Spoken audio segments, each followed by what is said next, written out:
Hi అందరికీ నమస్కారం. Welcome to our channel. It's మీ పూజిత థాట్స్. నేను మీ పూజిత. ఈరోజు వీడియో అయితే తమిళలో చూసే ఉన్నారు కదా, పూజారి గారితో సుబ్రహ్మణ్య స్వామి పూజ చేయించొచ్చా అని చెప్పేసి చాలా కామెంట్స్ అనేవి అయితే వచ్చాయి. సో పూజారి గారితో సుబ్రహ్మణ్య స్వామి పూజ చేయించొచ్చా అంటే వాళ్ళు మంత్రాలు చదువుతూ ఉంటే మనం అభిషేకం కానీ మిగతా మనం తీసుకెళ్ళిన ప్రతి ఒక్క పదార్థంతో మనమే పూజ అనేది కంప్లీట్ చేయాలి. పూజారి గారితో అయితే అట్లా చేయించకూడదు. మనము జస్ట్ ఐటమ్స్ ఇచ్చేసి ఆ పూజారి గారు చేసేస్తారులే అని మాత్రం అనకండి. ఒకవేళ అలా చేసేది ఉంటే మీరే ఇంట్లో ఇంకొక చిన్న విగ్రహం పెట్టుకొని దానికైతే అభిషేకం చేసి ఆ టెంపుల్కి వెళ్ళి, అంటే ఒకవేళ మీకు అదొక్కటే ఆప్షన్ అయితే ఆ టెంపుల్కి వెళ్ళి మీరు అక్కడ ప్రదక్షిణలు చేసి అయితే రండి. అంతే తప్పితే పూజారి గారి చేతుల మీదగానే మొత్తం చేయించొద్దు. ఎందుకంటే ఇలా చేయించినా కూడా కొంచెం రిజల్ట్ అనేది మస్తు లేట్ అవుతూ ఉంటుంది. సో కొంచెం మీరే చేసుకోవడం అనేది ఉత్తమం అన్నమాట. అందుకోసం అని చెప్తున్నాను. చాలామంది కామెంట్స్ అయితే చేస్తున్నారు. అండ్ ఏంటి అంటే, అక్క మేము పూజారి గారికి ఇచ్చేస్తున్నాము, ఈ ఐటమ్స్ అని తీసుకెళ్ళి ఆ పూజారి గారు చేస్తున్నారు మా దగ్గరలో ఉన్న టెంపుల్ అని చెప్పేసి అయితే కామెంట్స్ అయితే వచ్చాయన్నమాట. అందుకోసమని దీనికోసం సపరేట్గా ఒక వీడియో తీస్తే బెటర్గా ఉంటుంది, అందరికీ క్లారిటీ వచ్చేస్తుంది అని చెప్పి ఈ వీడియో అయితే తీస్తున్నాను. సో అందుకోసం అని చెప్పేసి మీరు ఏం చేయండి అంటే, ఒకవేళ అట్లా పూజారి గారు చేసినప్పటికి కూడా మీరు అలా అక్కడ మీకు ఆప్షన్ లేదు, మీకు ఆ టెంపుల్ తప్పితే వేరే టెంపుల్ లేదు అనుకున్నప్పుడు మీరు అక్కడ పూజారి గారికి ఏం అక్కడ ఇవ్వకండి. మీరు ఇంట్లో ఒక విగ్రహం పెట్టుకొని దానికి పూజ చేసుకొని అక్కడికి వెళ్ళి ప్రదక్షిణ చేసుకోండి. పూజారి గారిని ఒకసారి అడగండి. ఇప్పుడు నాకు తెలిసిన దగ్గర అయితే పూజారి గారు మంత్రాలు చదువుతున్నప్పుడు మనం అందరం కూడా అక్కడికి వచ్చిన వాళ్ళు ఉంటారు కదా, అక్కడికి వచ్చిన వాళ్ళు పూజ చేయడానికి వచ్చిన వాళ్ళు అందరితో పోయిస్తారు. అన్ని పంచామృతాలు అంతా పూజ అంతా కూడా మన చేతుల మీదుగానే జరగాలి. సో అందుకోసం అని చెప్తున్నాను. ఎవరు కూడా ఇలాంటి పొరపాటు అయితే చెయ్యకండి. ఇప్పటివరకు చేసామక్క ఎలా అని చెప్పేసి మళ్ళీ మీకు ఒక డౌట్ అనేది రేజ్ అవుతుంది, నాకు తెలుసు. సో అందుకోసం అని చెప్తున్నాను. ఇప్పటివరకు చేసిన వాళ్ళు ఏం టెన్షన్ పడకండి. ఇంట్లో విగ్రహం పెట్టుకోండి. ఒకవేళ మీకు దగ్గరలో ఆ టెంపుల్ తప్పితే వేరే టెంపుల్ లేదు అనుకుంటే ఇంట్లో పూజ చేసుకొని వెళ్ళి ఆ టెంపుల్లో మీ ప్రదక్షిణ అయితే పూర్తి చేసి ఆ దేవుణ్ణి మనస్ఫూర్తిగా కోరుకొని రండి.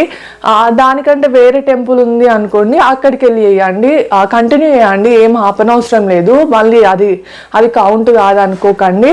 ఎందుకంటే మీ తప్పు లేదు కదా, అక్కడ పూజారి గారు చెప్తారు యాక్చువల్గా ఎక్కడైనా కూడా. మరి మీకు దగ్గరలో ఉన్న పూజారి గారి పద్ధతి ఏంటో తెలియదు, కానీ నాకు తెలిసినంత వరకు అయితే పూజారి గారు జస్ట్ మంత్రాలు మాత్రమే చదువుతారు.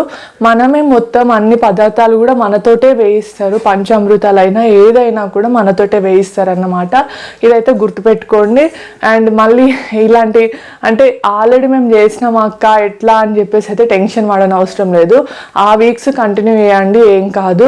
ఇంకొక విషయం ఏంటి అంటే, చాలా మంది కామెంట్ చేస్తున్నారు, అంటే విగ్రహం ఒకటే నాగు పడిగ లాంటిది ఉంది, దానికి చెయ్యొచ్చా సుబ్రహ్మణ్య స్వామి అని చెప్పేసి. సుబ్రహ్మణ్య స్వామియేనా ఆ విగ్రహం అనేది? అండ్ అక్కడైతే మీకు పూజారి గారిని అడగండి. అలాగే మన సుబ్రహ్మణ్య స్వామి విగ్రహాలు అనేవి ఎన్ని రకాలుగా ఉంటుంది అనేది మన ఛానల్లో ఒక వీడియో అయితే చేసి పెట్టాను. ఇలాంటి కామెంట్స్ పెడతారు, మీకు డౌట్స్ వస్తాయని చెప్పేసి చేసి పెట్టాను. ఒకసారి అయితే క్లారిటీగా వీడియో చూడండి. అందులో అన్ని రకాల విగ్రహాలు అయితే సుబ్రహ్మణ్య స్వామికి సంబంధించిన అయితే ఉన్నాయన్నమాట. అదైతే ఒకటి క్లారిటీ తెచ్చుకోండి. అండ్ ఇంకొకటి ఏంటి అంటే, అక్క మేము ఉపవాసము ఉండాలా అని చెప్పేసి అంటున్నారు. సో అది మీ ఓపిక. ఇది చాలా అంటే ఆల్రెడీ నేను ఇంతకుముందు వీడియోస్లో కూడా చెప్పినాను, చాలా మళ్ళీ కామెంట్స్ వస్తూనే ఉన్నాయన్నమాట. అది మీ ఓపిక బట్టే ఉంటుంది. సో ఒక పొద్దు ఉంటారా ఉపవాసం ఉంటారా అనేది మీ ఇష్టం. అది ఫస్ట్ వీక్ ఎట్లా అయితే ఉంటారో అన్ని వీక్స్ కూడా అలాగే ఉండాలి. అండ్ ఇంకొకటి ఏంటి అంటే, హస్బెండ్ కోసం వైఫ్ పూజ చేయొచ్చా అని చెప్పేసి కూడా ఇంకొక కామెంట్ అయితే చూశాను అన్నమాట. సో హస్బెండ్ కోసం వైఫ్ పూజ చేయొచ్చు అంటే అది హస్బెండ్ జాబ్ కోసం అని చెప్పేసి చెప్పింది తను. సో ఏంటంటే, మీ హస్బెండ్తో కలిసి చేయండి, మీ హస్బెండ్ కూడా చెయ్యమని చెప్పండి. ఆయన పూజ అయినా చేయమనండి, కనీసం ఉపవాసం ఉన్నా ఉండకున్నా పర్లేదు, కానీ పూజ అయితే చేయమనండి.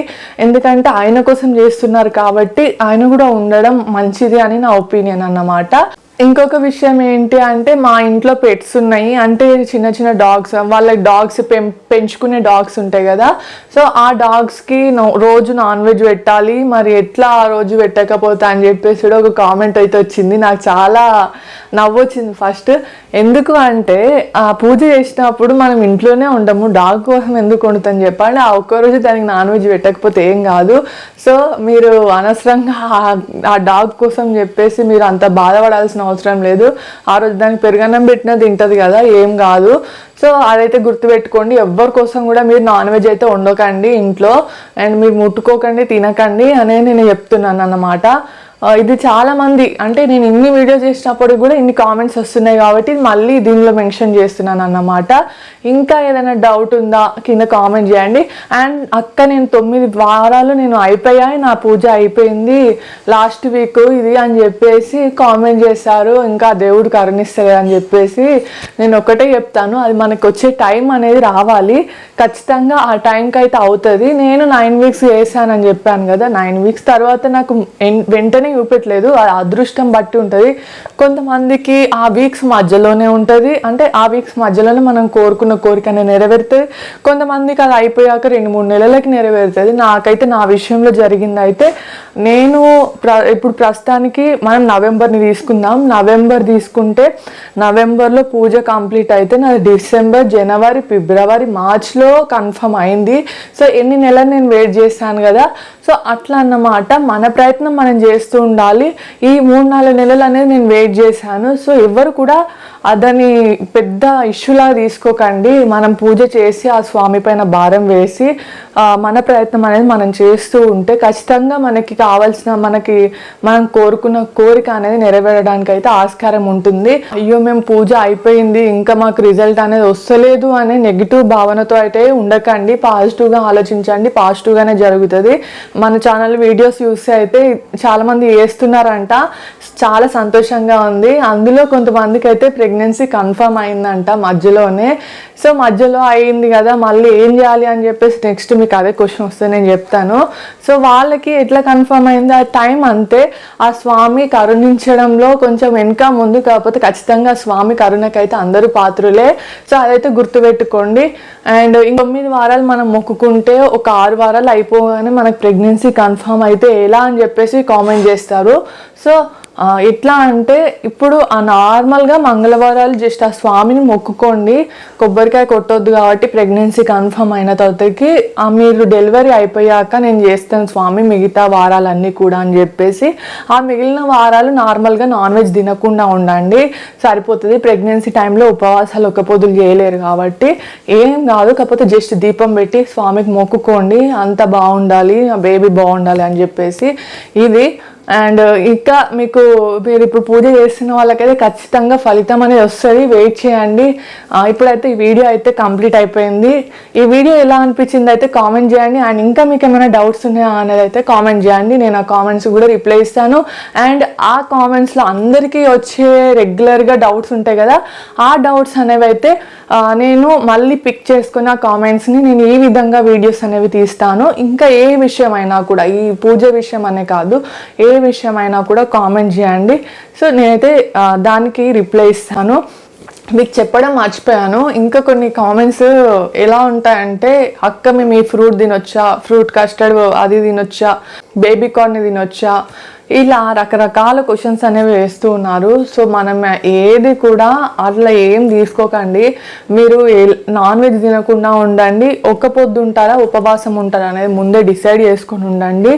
ఇట్లా ఏం తినాలి ఏం తినొద్దు అనేది పెద్ద లోపల మనం నెగిటివ్గా ఏం పెట్టుకోవద్దు.